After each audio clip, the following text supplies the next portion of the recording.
Narito na ang Veritas Editorial, ang paninindigan ng Veritas 846 sa mga napapanahong usapin sa bansa. Pakinggan si Reverend Father Anton C.T. Pascual, ang radyo ng simbahan. Veritas Editorial.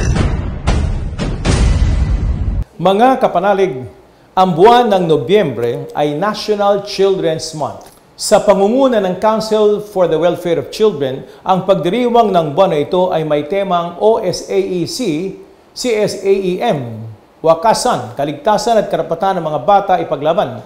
Ang OSAEC ay acronym para sa Online Sexual Abuse and Exploitation of Children, habang ang CSAEM naman ay Child Sexual Abuse and Exploitation Materials. Krimen ang mga ito sa ilalim ng Republic Act No. 11930 o ang Anti-OSAEC CSAEM Act.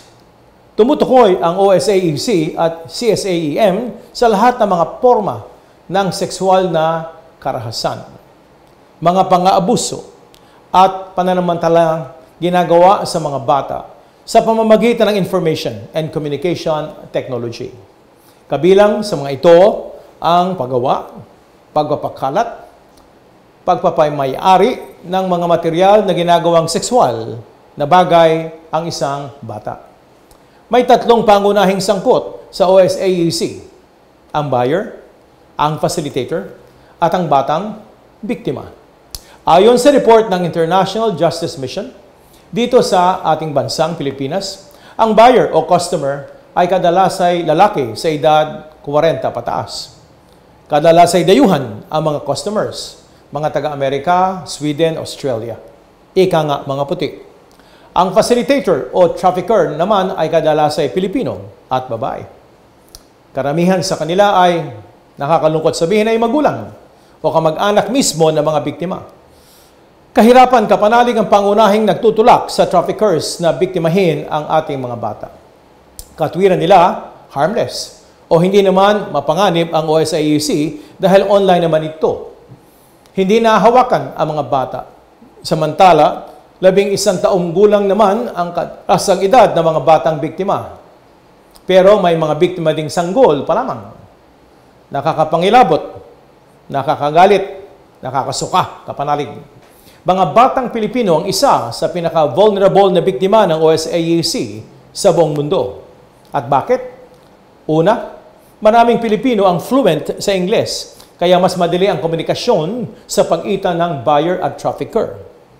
Ikalawa po, maraming hirap sa buhay dito sa Pilipinas, kaya napipilitang kumapit sa patalim ang ating mga kababayan, ang mga Pilipinong traffickers. Panghuli, maraming bata ang hinahayaang gumamit ng internet. Sa kabila ng mga hakbang ng pamahalaan at mga NGO para sugpuin ang OSAEC, nananatili itong laganap sa ating lipunan sa kasalukuyan. Mariing ipinapaalala ng ating Saint Iglesia na dapat igalang ng lahat ang dignidad ng bawat tao, lalong-lalo na ng lahat ng bata. Ang bawat tao, bata man o matanda, ay nilikhang kawangis ng Diyos. Ang pagyurak sa dignidad ng sinuman ay tahasang pagsira sa magandang plano ng Diyos para sa kanyang mga nilalang. Walang puwang, kapanalig, sa isang makataong bansa, sibilisadong bansa, pamahalaan o lipunan ang pang-aabuso sa mga bata. Sila ang susunod na henerasyon ng ating bayan.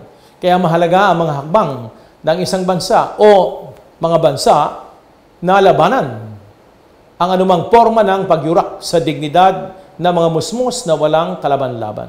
Sabi nga sa Ebanghelyo ni Mateo 19:14, sinabi ni Jesus, "Hayaan ninyong lumapit sa akin ang mga bata, sapagkat ang mga katulad nila ang mapapabilang sa kaharian ng Diyos."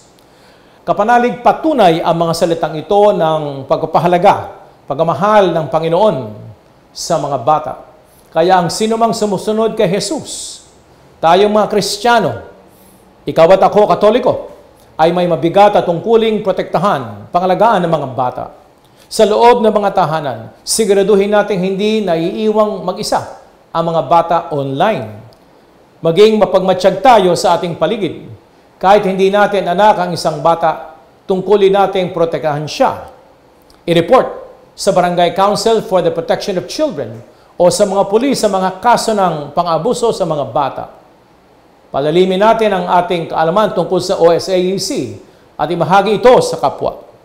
Kung may kakayahan tayo sa buhay, suportahan natin ang mga organisasyong may mga programa at proyektong sumusuporta sa mga victim survivors.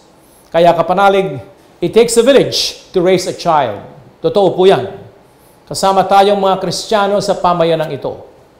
Buuin natin ang isang lipunang ligtas, mapagmahal, makatarungan para sa lahat, lalo-lalo na sa mga bata at musmos. Sama-sama nating wakasan ang OSAEC at CSAEM, pang-abuso sa mga bata. Sumainyo ang katotohanan. Inyong napakinggan ang Veritas Editorial. Ugaliing pakinggan ang Veritas Editorial kasama si Reverend Father Anton C.T. Pascual. Veritas Editorial.